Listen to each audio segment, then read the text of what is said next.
We are very, very happy and honored, really, to have you join us from Washington, D.C. as the program manager of the major Centennial Commemoration events taking place on May 7th, 8th, 9th. And we turn to you for a general, maybe, introduction as to what is happening, and then we may go into detailed information which you hopefully can give us. What is happening on May 7th, 8th, 9th in Washington, D.C.?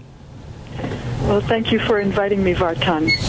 What's happening on those days is that we have a couple thousand, at least, Armenian Americans will be coming to Washington to commemorate the 100th anniversary of the genocide.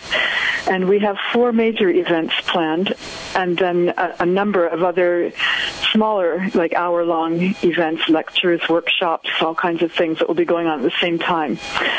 So the first one is the ecumenical service at the National Cathedral. The National Cathedral is the one where the presidents have their funerals and all kinds of things take place. It's really almost called the National Church up on a hill behind Georgetown, beautiful place. And there we will have, we've invited all kinds of different people to come together because our themes are unity, that is unity with each other Armenians, but also unity with other people who have had genocides in their national experience, other people who are suffering human rights abuses. So unity, awareness, and having our first event in the National Cathedral helps to build awareness of our national tragedy, but also to bring awareness of genocide generally. And finally, gratitude is our third theme, and that will be the theme of this service and also the other events that follow. Gratitude towards those who helped Armenians to survive. Gratitude towards those who help us still today in various ways. And also gratitude towards the United States for having given our survivors, my grandparents, probably yours, certainly most of us here, a place to rebuild their lives, the place of opportunity. So the National Cathedral will be the place where all of this is going to begin and set the tone for the rest of the commemorations. You know, moving to the 100 years of music, Armenian music, the program, everybody's keep talking about, and there are many, many questions about availability of tickets. Tell us about the program and availability of tickets, please. Shall I start with the availability of tickets for both the Cathedral and the Strathmore? We've been very, very moved and frankly surprised at how quickly. We thought we would sell out, but we didn't think we'd do it 2 months ahead of time, to be honest. And we have, actually. I would suggest there's still a waiting list for both, and it's worth it to get on the waiting list, but I can't make any guarantees, of course. As we all know, sometimes at concerts people will cancel.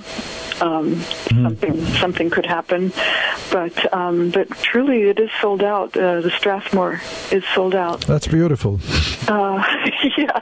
Yes. I just feel sorry for those people who don't have a ticket. It's going to be a very exciting program. We're beginning with Onik Dinkjan and Ara Dinkjan and David Gevorkyan on the duduk. Onik Dinkjan singing Dele Yaman and Ara Dinkjan accompanying him on the oud. It's 100 years, a journey through time, and we thought we should start with what Gomidas might have heard when he was wandering, the countryside, listening to people singing folk songs. And then we're going to go right into Hover Choir from Yerevan, who will be singing Gomidas. And in different arrangements, Gomidas's own arrangements, other people's arrangements. That will be the next sequence. Followed, then we have an interlude of instrumental chamber music with people like Aida Kavafian on violin, Levon Chilingirian on violin, of Alexander Chausyan cello, Narek Aruchunyan on clarinet. He's a young concert artist in New York. Gevorkyan also on violin. And Shahan Arzuni will be playing the piano on both of those. These are two piano trios. One Khachadurian and the other is by Gayane Cheputarian, a trio. And the first half will then end with Isabel Bayraktarian singing more different Gomidas songs, accompanied by her husband Serosh Karajan on the piano, and the quartet of Ida, Levon, Alexander, and Ara Kevorkian on strings. So that's the first half. And then after a short intermission, we'll go to the Armenian National Philharmonic, which will give us some of the classics, but also a new piece by Digran Mansourian, our greatest living composer, who's written a requiem for this centennial. We'll only hear two of the movements of that requiem, and those will be the orchestra with Hover Choir singing. Susan, let me just interject here. The Armenian National Philharmonic Orchestra has quite a few people. I think it should be echoed. How many people do they have there? Yeah, 90. 90 people coming from Armenia besides the Hover group. It's a lot of people. It's a lot of people. So that's a major undertaking. They're filling up the whole stage. It will be a big sound because everybody wanted to end with the old favorites, Khachadurian. And so we will do that. I think that's appropriate. Before that, we'll have Alan Hovanes sing Vartan's symphony, and also Hasmig Babjan will be singing with the Philharmonic. Babajanyan vocalise and Ganachan Oror. That's a very, very ambitious program, honestly, and I'm sure we are all proud to hear that there is such a major undertaking in Washington, D.C., and is being done in such professionally. Before I move to... Let me finish with Saturday. Tell us what's happening on Saturday. On Saturday in the morning, there will be a Badarak led by, I should have mentioned at the cathedral also, the two Catholicoi will be there. Karakin II and Aram I will be at actually all of the events, but they'll be leading the cathedral, and then they will also lead the Badarak, the Divine Liturgy, on Saturday morning at the National Shrine of the Immaculate Conception. That's the Catholic Cathedral in Washington. Then in the evening, there will be the reception and banquet.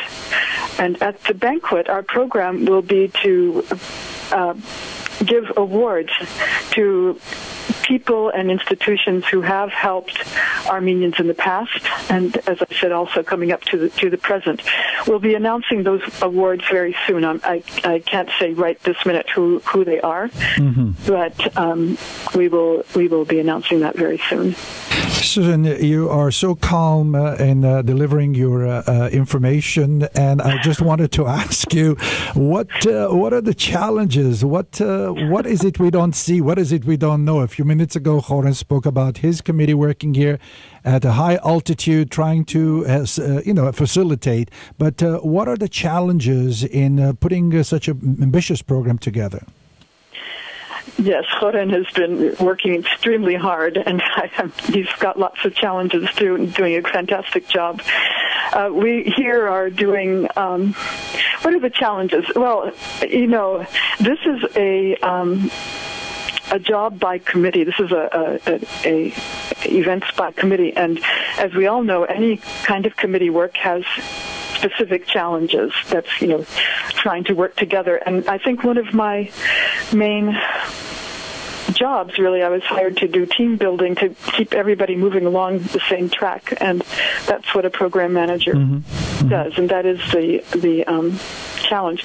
But the great part about it is, indeed, at every level, people are working very hard. How many people do you have working in the various subcommittees? And that's it. There are various, and they all have their own specific jobs, and they're amazing. At ground level, we have a good 50 or 60 people working here in Washington. We have 8 subcommittees, each of which has a wonderful chair, man or woman, doing, really, I work with them, of course, but they are really doing the work. And so we work together on those things. They're great. Susan, the chairman of the entire committee is a gentleman by the name of Dr. Nubar Afeyan. Tell us something about this gentleman. Well, yes, Nubar Afeyan, you will have heard of recently with the 100 Lives launch. I think he's, I don't know, I don't think he sleeps, frankly. Do you sleep? Amazingly, do I sleep? No, I don't either. But he's an incredibly not only busy but able and person who does a very, very an excellent job keeping everything moving along, and in a very diplomatic way, I should say. Sometimes I am not that calm, and he's able to sort of, well, just take it easy. Let's take another look at this, and indeed, and we do, and things get better. So I have nothing but admiration, really. It's been very nice working with him, with the whole steering committee, and with all of these people. Many people would like to know who is Susan Pattie. What other areas were you involved with that prepared you for this responsible position? Yeah, good question. I'm actually an anthropologist by trade, and I sort of backed into event planning by listening to the people I was talking to who were asking for different kinds of events. I studied Armenians, and they would say things to me like, I feel Armenian until I go to one of those, lectures, or until I go to one of those contesses. And I started to listen to that and think, well, why? What's the matter? So I tried to with some friends, in fact, with one of the people who's here in Washington is one of their volunteers, Pamela Young.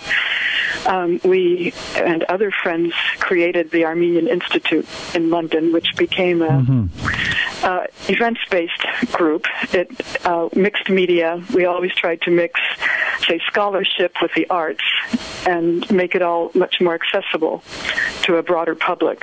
And also, in our minds, doing it in interesting and innovative ways. So Pamela heard that they needed somebody here. She suggested that they ask me. Beautiful. Is there anything you would like to add in closing which we did not cover and which might be of interest to our listeners? I didn't say that there's a lot of what we were loosely calling outreach and displays that's going to be going on the 3 days. And if people can't get into an event, they can certainly come to the Hotel Marriott Marquis Hotel in Washington and hear people like Peter Balakian, Scout Tufankjan, Salpi Khazarian, all kinds of different people, Stephanie Ayanyan, Dana Walras. Gosh, the list goes on. There are a number of different people who will be giving short talks, displays, there will be films, there will be workshops, panel discussions, all kinds of things going on in 4 different rooms, simultaneously. There are also a couple of tours off-site. There's a tour of the Armenian holdings of the Library of Congress. There's a tour of the World Bank Armenian Art holdings by Rita Balyan.